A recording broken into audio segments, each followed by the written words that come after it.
मेरी जिठानी हर रात को ससुर जी के पैर दबाने जाती और मैं बाहर से सुनती तो जिठानी की रोने की आवाज़ आती है। एक दिन मैंने जेठानी से पूछा तो उसके चेहरे का रंग फीका पड़ गया। कहने लगी, तुम ये बात किसी को भी मत बताना और आज रात मेरी जगह तुम पैर दबाने के लिए जाना। जब मैं ससुर जी के कमरे में गई, ससुर जी ने दरवाज़ा बंद कर लिया और जैसे ही लाइट बंद की मेरे जिस्म से जैसे जान निकल गई हो, क्योंकि वहाँ तो मेरा नाम मीनू है। मैं इस दुनिया के सबसे अलग ख़ानदान में शादी करके चली गई थी। जी हाँ, यही कहना सही था, क्योंकि वहाँ काम ही ऐसे होते थे कि समझ से बाहर थे। मेरे ससुराल में मेरी एक जिठानी थी। जेठ जी शहर के बाहर काम करते थे। कभी कभी वह घर पर आते थे। दरअसल हमारी शादी हमारी मर्जी से हुई थी और मेरे घर वाले राज़ी नहीं थे, क्योंकि मेरा पति बहुत कमज़ोर और बीमार नज़र आता था। मेरे पिताजी को पूरा यकीन था कि यह नशा करता है, जबकि ऐसा नहीं था। मैं बस इतना ही चाहती थी कि हमारी शादी शांति और सुकून से हो जाए, पर ऐसा नहीं हुआ और बात बिगड़ गई। मेरे घर वालों ने मेरे पति को कहा कि तुम्हारे पास 3 दिन है, इससे शादी करके ले जाओ, वरना चौथे दिन हम इसकी शादी कहीं और करवा देंगे। पति ने हाथ पांव मार के अपने दोस्तों की मदद ली, शादी हो गई। पिताजी ने कहा कि तुम्हारे लिए आज से इस घर के दरवाजे हमेशा के लिए बंद हो गए। मैं हैरान रह गई, जबकि सुरेश के पापा बिल्कुल भी नाराज नहीं थे। वो कहते हैं कि मोहब्बत करना गुनाह नहीं होता। मेरी शादी में मैं अपनी जिठानी से मिली। उसने मुझे तसल्ली दी, समझाया और कहा कि सब ठीक हो जाएगा। अब मेरा पति दिन रात मेहनत करने लगा, क्योंकि हमें पैसों की ज़रूरत थी। वो सुबह काम पर जाता और रात को लौटता। ऐसे घर में सिर्फ मैं और मेरी जिठानी ही थी। एक दिन मैंने बहुत ही अजीब देखा। रात होते ही मेरी जिठानी सारा काम ख़त्म करने के बाद मेरे ससुर जी के कमरे में गई। उनके हाथ में तेल की एक कटोरी थी। ये सब देखकर मुझे बड़ा आश्चर्य हुआ। जिठानी अंदर गई और उसके बाद उसने दरवाज़ा बंद कर दिया। मैं हैरान रह गई कि भला इस वक्त इसका अंदर क्या काम है और यह तेल लेकर अंदर क्यों जा रही है। कुछ देर तो मैं खड़ी रही कि शायद तेल देने गई होगी। वो दरवाज़ा गलती से बंद हो गया होगा, वो अभी आ जाएगी, लेकिन वो वापस नहीं आई। आधे घंटे तक मैं इंतज़ार करती रही, लेकिन वो वापस नहीं आई। कुछ देर बाद मेरा पति भी आ गया। मैंने उसके लिए रात का खाना गर्म किया, फिर हम दोनों ने साथ बैठकर खाना खाया। थोड़ी देर के बाद उसने मुझे चाय बनाने को बोल दिया। मैं चाय बनाने के लिए दोबारा किचन में गई। तब भी मैंने देखा कि मेरी जिठानी अपने कमरे में नहीं थी और ससुर के कमरे की लाइट भी बंद थी। इसका मतलब वो दोनों सो चुके थे। फिर मैं चाय बनाकर वापस आ गई तो बर्तन रखने के लिए जब दोबारा आई, तब भी मैंने देखा अभी भी जिठानी नहीं आई थी। मैं कुछ भी नहीं कर सकती थी। मैं अपने कमरे में आ गई। सुबह मैंने अपनी जिठानी से पूछना चाहा, लेकिन हिम्मत ही नहीं हो रही थी। अगले दिन फिर से यही होने लगा। वो रात का काम खत्म करने के, सभी के सो जाने के बाद तेल लेकर मेरे ससुर के कमरे में चली जाती और मैं देर तक जागती थी, क्योंकि मेरा पति देर रात को आता था। दरवाज़ा बंद होने वाली बातों ने मुझे बहुत परेशान कर दिया था। मैं धीरे धीरे चलती हुई कमरे के पास चली गई। मेरे कदम बहुत ही धीरे धीरे आगे बढ़ रहे थे और कान ज़्यादा ही खुले हुए थे। थोड़ी सी आवाज़ होने पर मैं इधर उधर देखना शुरू हो जाती थी, लेकिन फिर मैंने ऐसी आवाज़ सुनी जिसको सुनकर मेरे पैरों तले ज़मीन खिसक गई। कमरे से मेरी जिठानी की रोने की आवाज़ आ रही थी। मैंने अपने कानों को हाथ लगा लिया और मैं सोचने लगी कि आखिर ये हो क्या रहा है। मुझे लगा कि शायद मेरा वहम होगा, लेकिन मैंने आवाज़ सुनी और अब तो मुझे पूरा यकीन हो गया कि कुछ तो दाल में काला है। मैंने दरवाज़ा को खटखटाया, तभी कमरे की लाइट ऑन हो गई और मैं डर गई थी। लगता है कोई आ रहा है। मैं वापस अपने कमरे में आ गई। सोचा अपने पति से इस बारे में बात करूं, लेकिन उसके ये सब कुछ मैंने नहीं बताया। अगले दिन अपनी जिठानी से बात करने के बारे में सोचा। वो मेरे सामने बैठी फ़ोन देख रही थी और मैं सब्जी काट रही थी। मैंने जिठानी से कहा कि रात को आप ससुर जी के कमरे में क्या करने गई थी और तुम्हारे हाथ में तेल था और तुमने दरवाज़ा भी बंद कर दिया था। मेरी जेठानी के चेहरे का रंग फीका पड़ गया। उसको मुझसे इस तरह की बात सुनने की कोई उम्मीद नहीं थी। कहने लगी कि उनके पैरों में दर्द था तो मैंने सोचा कि पैरों को थोड़ा दबाकर तेल से मालिश कर देती हूँ, थोड़ा आराम मिल जाएगा। मैंने कहा चलो मान लिया कि आप मालिश करने गई थी, लेकिन दरवाज़ा बंद करने की क्या ज़रूरत थी, और तुम तो अंदर जाकर बैठ ही गई थी। मैं आधे घंटे से देख रही थी, तुम अपने कमरे में नहीं थी। मेरी जेठानी ने मुझसे झूठ बोल दिया कि मैं कमरे में नहीं थी, मैं बाथरूम गई हुई थी, इसलिए तुम्हें शायद मैं नज़र नहीं आई। मेरी तबीयत थोड़ी ख़राब थी, वो मुझसे नज़रें नहीं मिला पा रही थी और वो काम करने चली गई। मैंने कहा कि क्या हुआ था तुम्हारी तबीयत को, तो वो गुस्से से बोली क्यों तुम इतनी सी बात को बड़ी कर रही हो, छोड़ो ये सब, आज बहुत ज़्यादा गर्मी है और तुम मुझसे इतने ज़्यादा सवाल क्यों कर रही हो। उसने बात को ही पलट दिया था, लेकिन मुझे अंदाज़ा हो गया था। मेरी एक बहुत ही अच्छी दोस्त थी। जब मैंने उसको ये सब कुछ बताया तो उसको ये बात सुनकर आश्चर्य हुआ। वो बोली तुम पागल तो नहीं हो गई हो, वहाँ पर क्या हो रहा होगा ये तुम्हें पता करना चाहिए। मेरी जेठानी भी अजीब तरह की औरत थी। वो अकेली रहना ही पसंद करती थी और कपड़े भी बड़े बड़े खुले खुले पहनती थी। एक तरफ बोलती कि मुझे गर्मी बहुत लग रही है और दूसरी तरफ इतनी लंबी और मोटे कपड़े पहनती थी। तब उसको गर्मी नहीं लगती थी क्या? कोई ना कोई बात तो ज़रूर है। एक दिन हमारे घर में एक रिश्तेदार आई हुई थी। उससे बातों बातों में मैंने बातें की तो उसने कहा कि तुम्हारा पति भी शादी से पहले दूसरे देश में जाना चाहता था, लेकिन उसके पिता ने उसे जाने नहीं दिया।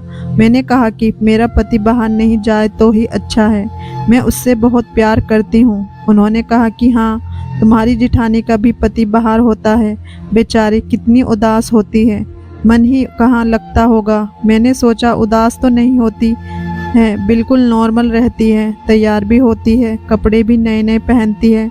तो रिश्तेदार ने कहा नहीं, ऐसा तो नहीं हो सकता, हमने तो उसे बहुत ही उदास देखा है, वैसे है बड़ी ही खूबसूरत। मैंने कहा खूबसूरत तो है, बहुत है, ऐसे में जब पति पास ना हो तो आदमी तैयार होकर किसको दिखाता है, लेकिन उसका दिल करता है कि वह तैयार होने का, ये अच्छी बात है।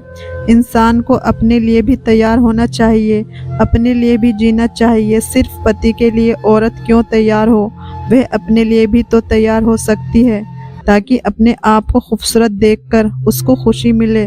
मेरी जेठानी को देखकर बिल्कुल भी नहीं लगता था कि उसका पति बाहर विदेश में है। न जाने उस घर में मेरे जेठ का कभी कोई चर्चा ही नहीं होता था, ना ही उसका कोई नाम लेता था, ना मैंने उसकी कभी कोई फोटो देखी थी। जेठानी को भी कभी अपने पति से बात करते हुए नहीं देखा था। अगर पति बाहर विदेश में होता है तो फ़ोन पर तो बात करती ही होंगे, और यहाँ तक कि मेरे ससुर जी भी कभी जिक्र नहीं करते कि मेरा बेटा बाहर विदेश में है। एक दिन हम सब खाना खा रहे थे तो मेरे ससुर जी ने कहा, भगवान ने मुझे एक ही बेटा दिया है और ये सब कुछ उसी का ही है। साथ ही में वे खांसने लगे। मैंने कहा कि पापा, आपका एक और बेटा भी तो है।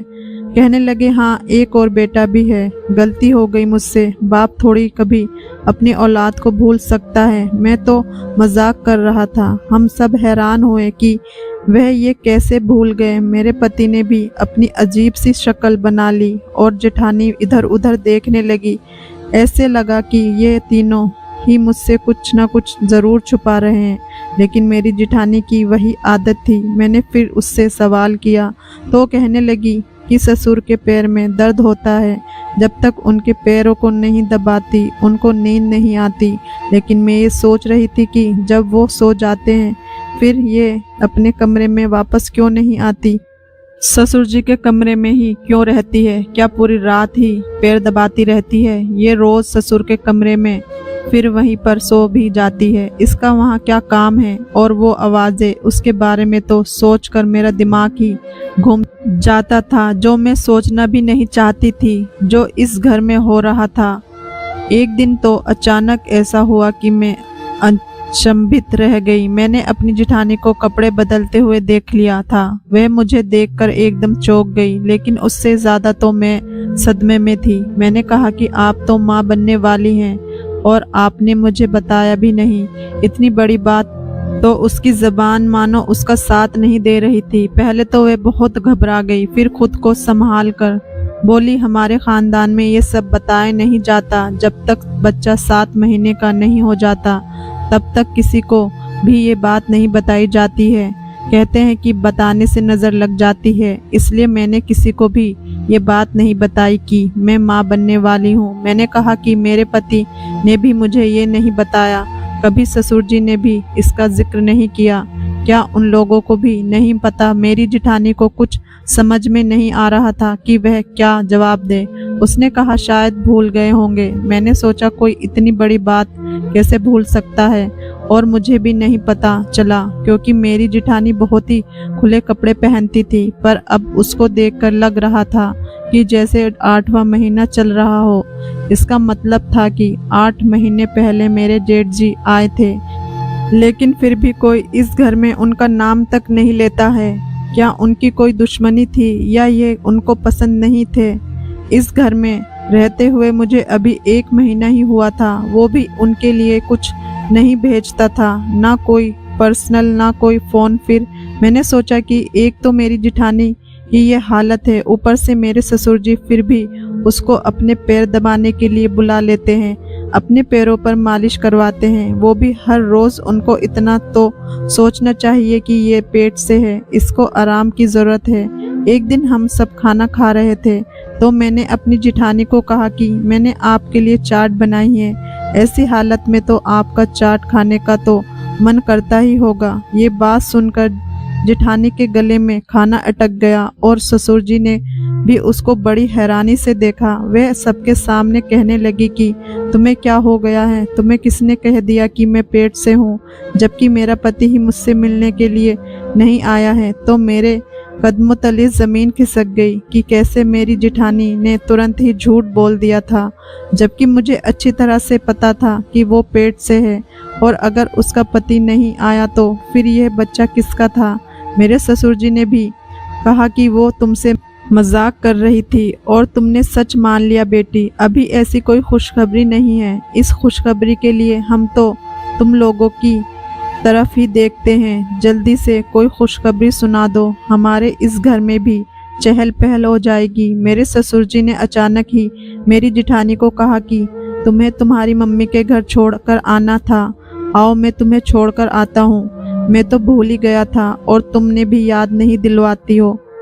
अब इसका पति घर पर नहीं है तो ये जिम्मेदारी मुझे ही पूरी करनी होगी। जब ये कहती है तो इसको इसके मायके छोड़ आता हूँ, जब बोलती है तो वापस ससुराल ले आता हूँ। मेरे ससुर जी मुझे सफाई दे रहे थे। उन्होंने कहा, इसके पिताजी के साथ मेरी पुरानी दोस्ती है, वहाँ भी थोड़ी देर बैठकर बातें कर लेता हूँ, अच्छा टाइम पास हो जाता है। तुम दोनों मियाँ बीवी बैठकर खाना खाओ, हम चलते हैं। मेरी जिठानी के चेहरे का रंग उड़ गया। वो मेरी तरफ एक टक लगाए देख रही थी, जैसे कि मैं उसकी ज़िंदगी बर्बाद करती हूँ। मेरे ससुर जी उसको लेकर वहाँ से चले गए, जबकि इससे पहले तो ऐसी कोई बात नहीं थी कि आज ही लेकर जाना है। जब वह लेकर चले गए तो मेरे पति ने मुझसे पूछा कि तुमको ये सब किसने बताया? तुम इस तरह की बातें क्यों कर रही हो? मैंने कहा कि मैंने देखा था कि उनका पेट बड़ा हुआ है। मेरे पति भी हंसने लगे। उनका पेट खाने से बड़ा है और तुम समझ रही हो कि वह प्रेग्नेंट है। मेरा भाई 2 साल से घर नहीं आया है तो बच्चा कहाँ से आ गया?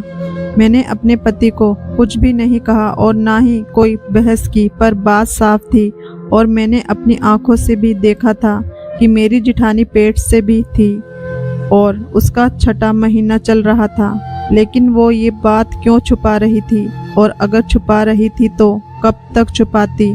क्या वह बच्चा पैदा नहीं करेगी? मेरे ससुर जी ने जिठानी को मायके से लेकर रात तक वापस आए तो अपनी जिठानी को देखकर मैं फिर से हैरान रह गई। उसके चेहरे पर एक बहुत बड़ा निशान बना हुआ था, जैसे किसी ने मारा हो। मैं आगे बढ़ी। मैंने कहा कि क्या हुआ? ये कैसे हुआ? कहने लगी कि मैं रिक्शे से गिर गई। और मेरा मुंह जमीन पर जा लगा। मैं हैरान रह गई। मेरी जिठानी को देखकर लग रहा था कि वह झूठ बोल रही है। वह अपने कमरे में चली गई और उसने खाना भी नहीं खाया। अगर वह रिक्शे से गिरी होती और उसका मुंह जमीन पर लगा होता तो उसके चेहरे को भी नुकसान होता, जबकि ऐसा कुछ भी नहीं था। ऐसा लगता था कि किसी ने जानबूझकर उसको मारा है। आज की रात भी जब वह मेरे ससुर जी के कमरे में जा रही थी, उसकी आंखों में आंसू बह रहे थे। जब मैं वह कमरे में जा रही थी तो उसने अपने आंसू पोंछ लिए। मैंने सोचा इस बेचारी के साथ कोई ना कोई जुल्म तो ज़रूर हो रहा है यहाँ पर, और यह सब कुछ सहन कैसे कर रही है। एक दिन मुझे बहुत गुस्सा आया और मैंने अपनी जिठानी को कहा कि इतना बड़ा झूठ क्यों बोलती हो, सबके सामने कोई अंधी नहीं हूँ। मैंने तुम्हें अपनी आंखों से देखा कि तुम माँ बनने वाली हो। तुमने कोई नकली पेट नहीं लगा रखा है और तुम इतना खाती भी नहीं कि तुम मोटी हो जाओ। तुम्हारे पेट में किसका बच्चा है? जब तुम्हारे पति 2 साल से घर नहीं आए तो ये बच्चा किसका है? मेरी जिठानी ने मेरी बात सुन ली लेकिन जवाब कुछ नहीं दिया। मैंने कहा उस कमरे में से वापस क्यों नहीं आती हो? तेल लगा दिया तो वापस आ जाया करो। वहाँ सोने की क्या ज़रूरत है? और कौन सा उनके पैरों में दर्द रहता है जो रोज़ तुमसे मालिश कराते हैं?